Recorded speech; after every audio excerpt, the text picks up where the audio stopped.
score, Merrimack College 5, Moyne 3.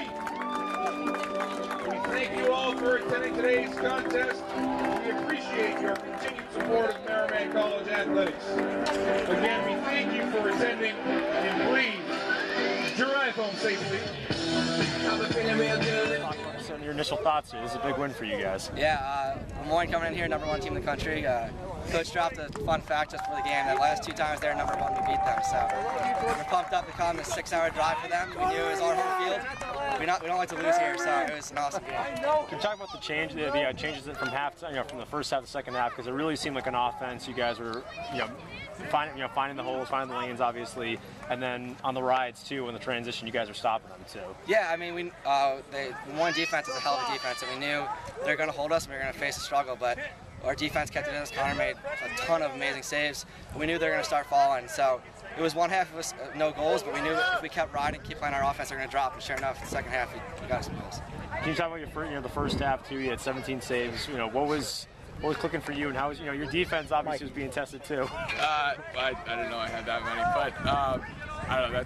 That's awesome. My defense really allowed me to see the shots that I want to see. They didn't let anything inside, which is what we've been preaching on all week, to try to keep the shooters out so I can get a little better angle and track the ball a little better and make some saves that I make the saves I need to make, and then hopefully get a couple that I maybe shouldn't have. So.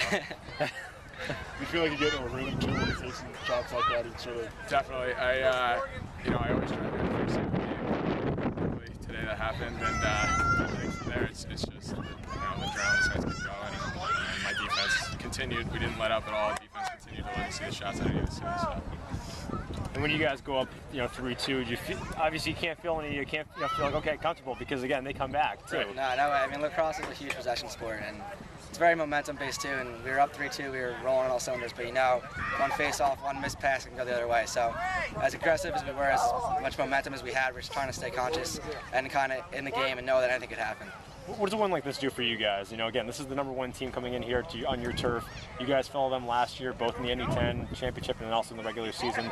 How does a win like this kind of boost you guys going forward for the rest of the season? Yeah, I mean, it's really nice. We're going to enjoy it for as long as we can, but we are very conscious of the fact that we have another game on Saturday. And so we're going to enjoy this one tonight. We're going to have fun, but on Saturday we're playing a good St. Rose team, so we got to look forward to that. We can't to celebrate one win. We dropped the game to SNU last year. We don't want to let that happen again. Coach, your initial thoughts on a win like this one? Sure. I mean, Moyne, we always know it's going to be a dogfight. I mean, 2 rivals, 2 talented teams, and obviously it always comes down to 1 or 2 goals unless, 2-3 years. I mean, so we knew it would be a battle. I mean, they're excellent offensively and defensively, and I think, we took away some of their offensive things they could do, and, defensively, I mean, Connor played unbelievable in net, and, I mean, obviously Pat coming in with a big challenge at the face-off X, it was basically 500 against a kid who's one of the best in the country, so 2 areas that we knew we had to be good in.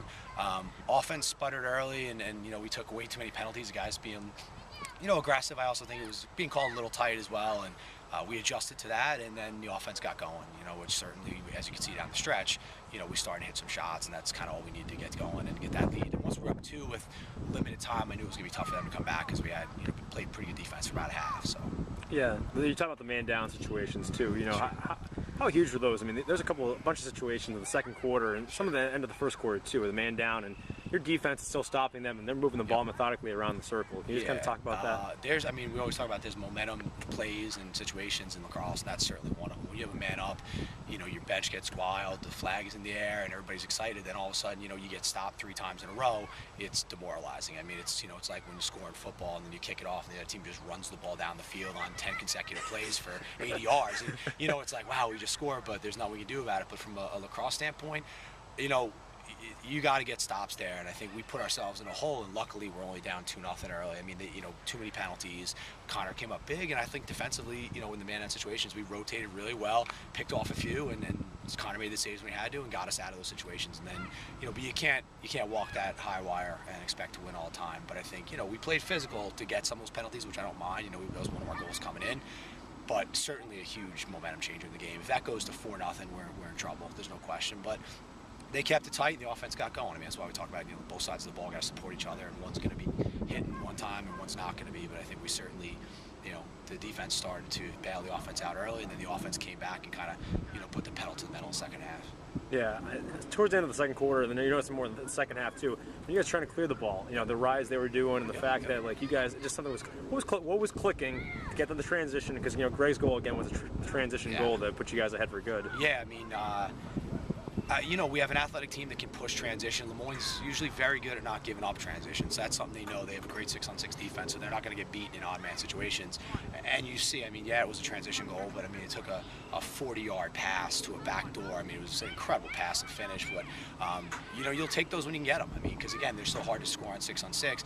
And early in the game, I don't think we were getting anything there. We were getting our clears and getting into our sets, and then maybe being a little impatient or whatnot. But at the end of the day, we kept it tight, like I said, and we got some good possessions. And I think the goalie made a couple saves, he had a couple pipes, and then, eventually they start falling. But, we expected it would look like this. And, I think we lacked a little poise in the first half, certainly in the first quarter.